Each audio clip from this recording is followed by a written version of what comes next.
The wind howled across the plains of Gaul as if the land itself sensed what was coming. To the south, a tide of banners shimmered under the sun, countless crescents gleaming like the blades of 1,000 scimitars. It was the year 732, and from the deserts of Arabia to the green valleys of France, an empire had expanded with unstoppable force. The Umayyad Caliphate, the mightiest power the world had seen since Rome, had swept across North Africa, conquered Spain, and now, its gaze turned northward. Europe trembled. They came not as raiders, but as conquerors. The Moors, led by the brilliant general Abd al-Rahman al-Ghafiqi, had already burned towns, crushed resistance, and taken Bordeaux. The tales that reached the Franks were terrifying, of slaughtered priests, shattered churches, and the glitter of gold carried away by the invaders, swift horses. Europe was not ready. Its kingdoms were fractured, its rulers divided, its faith shaken. But in the heart of Francia, one man refused to yield, Charles, son of Pepin, known to his warriors as Martel, the Hammer. He was no king, merely a ruler in practice over a divided land, but he understood one thing better than anyone else. Survival depended not on faith alone, but on discipline, strategy, and courage. When the news arrived that Abd al-Rahman's army had crossed the Pyrenees and was marching deep into Aquitaine, Charles did not hesitate. He called his men, farmers, peasants, knights, and warriors hardened by years of tribal warfare. 30,000 Franks gathered beneath his banner, a small force compared to the massive army sweeping northward. But Charles Martel did not seek open battle, he sought the ground, the moment, and the will to endure. For days, he studied the invaders' movements, waiting as the Moors pillaged towns and villages, laden with loot and slaves. The Frankish scouts watched them carefully. Charles knew the Arabs were superb horsemen, unmatched in open terrain. To face them head-on in the plains would mean annihilation.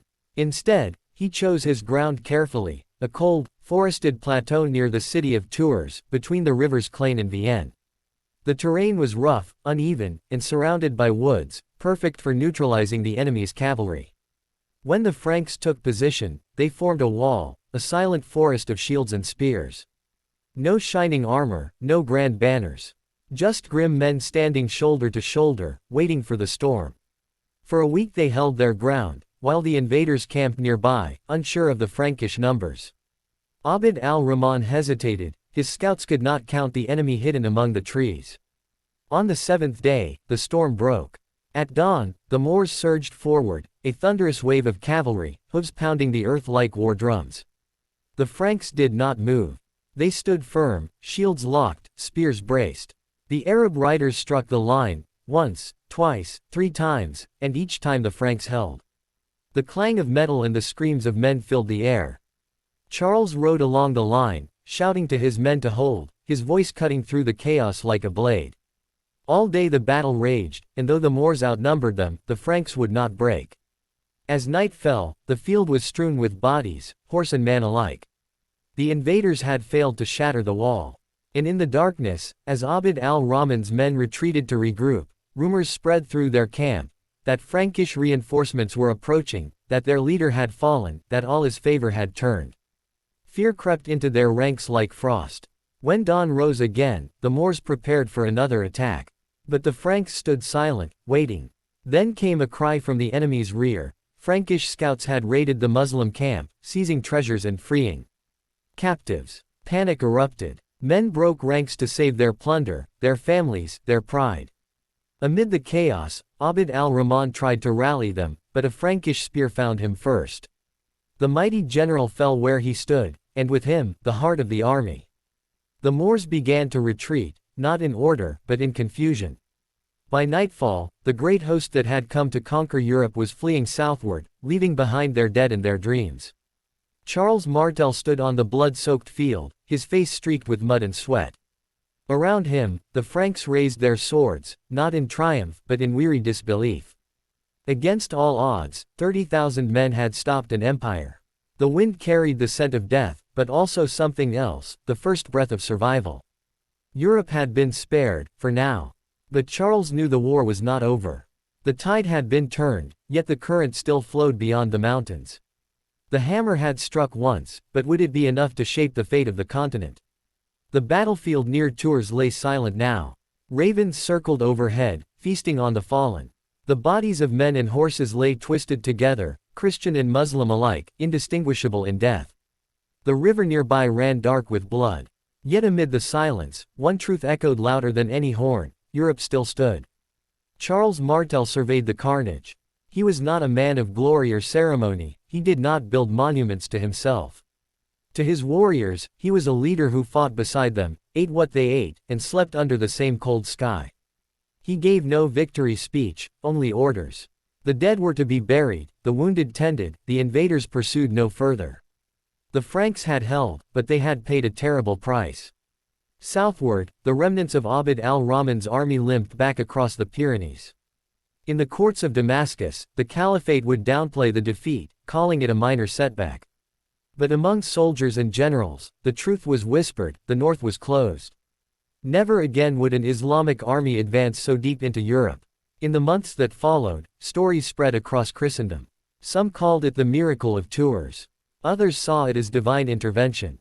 But Charles knew better. It had been strategy, discipline, and timing, the hard steel of will, not miracles, that had won the day. Yet he allowed the priests their tales, for stories, he knew, had power. They united men as surely as any army could. As winter came, Francia rebuilt. The villages that had burned began to rise again. Pilgrims visited the battlefield, leaving offerings for the fallen. In every church, prayers were offered for the defender of the faith. The Pope in Rome heard of the victory and sent his blessing, though Charles himself remained modest, saying only, "It was God's will that we stand." But in truth, Charles Martel had done more than win a battle, he had changed history. His victory preserved the fragile Christian kingdoms of the West, allowing Europe to grow, to learn, to eventually birth a civilization that would stretch across the globe. Without Tours, the world might have spoken Arabic from the Atlantic to the Rhine. And yet, for all that, Charles remained a shadowed figure, a warrior who ruled without a crown. His son, Pepin, would take the throne he never claimed, and his grandson, Charlemagne, would build an empire that would carry his blood and his vision forward. In the candlelit halls of monasteries, monks wrote his name in trembling script: Carolus Martellus, Charles the Hammer. They did not know that centuries later, men would still speak of him as the man who saved Europe with 30,000 spears and an iron will. As the years turned to decades, the Battle of Tours became legend. Some said angels fought beside the Franks. Others that the dead rose to protect the faith. Myths grew, as myths always do, when memory fades into reverence. But beneath the legend lay the truth, that once, on a cold autumn plain, 30,000 men stood against an empire and refused to kneel. The wind that had howled before the storm now whispered through the forests of Gaul. Peace, fragile and uncertain, returned to the land. And in that peace, the foundations of a new Europe were laid, built not on conquest, but on endurance, courage, and the unyielding defiance of men who chose to fight when all hope seemed lost. For in that hour, Charles Martel had not merely stopped an army. He had stopped the conquest of a continent. He had stopped the death of a civilization. He had, with the strength of 30,000 souls, held back the tide of history itself.